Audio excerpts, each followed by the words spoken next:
लोकसभा चुनाव के 3 चरण खत्म होने के बाद चुनावी रथ अब चौथे चरण में प्रवेश कर चुका है।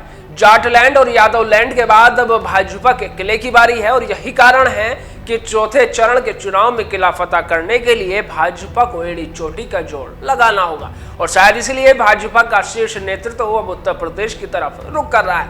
नमस्कार, मेरा नाम है नावेद माजिद और आप देख रहे हैं द लीडर हिंद।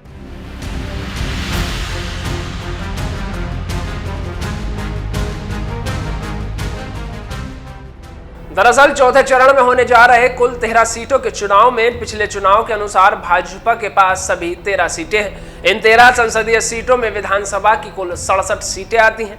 इनमें से भाजपा के पास 54 विधानसभा सीटें हैं और 2022 के विधानसभा चुनाव में इन 54 सीटों के हिसाब से भाजपा की जीत का अनुपात करीब, यदि मत प्रतिशत पर नजर डालें तो पिछले 2 लोकसभा चुनाव में मतदान प्रतिशत बढ़ने का भाजपा को भारी लाभ मिला था, लेकिन ठीक उससे पहले 2009 के चुनाव में मतदान प्रतिशत कम होने का खामियाजा पार्टी को भुगतना पड़ा था और करारी शिकस्त मिली थी। ऐसे में विधानसभा चुनाव हो या लोकसभा का चुनाव, मतदान प्रतिशत बढ़ने का लाभ सीधा भाजपा को मिलता रहा है। 2019 के आम चुनाव में चौथे चरण की इन सीटों में से धौरहरा सीट पर सबसे अधिक 68.05% मतदान हुआ था। धौरहरा ने तब अपना ही पुराना रिकॉर्ड दोहराया था, क्योंकि धौरहरा में 2014 में भी वर्तमान के चौथे चरण की सीटों में सर्वाधिक 64.68% मतदान हुआ था। विधानसभा चुनावों की तस्वीर भी कुछ ऐसे ही कहानी बयां करती है। 2017 में हुए विधानसभा चुनाव में लोकसभा की 13 सीटों के तहत आने वाली विधानसभा सीटों पर कहीं भी 55% से अधिक मतदान नहीं हुआ था। नतीजा सपा बसपा को इसका भरपूर लाभ मिला था।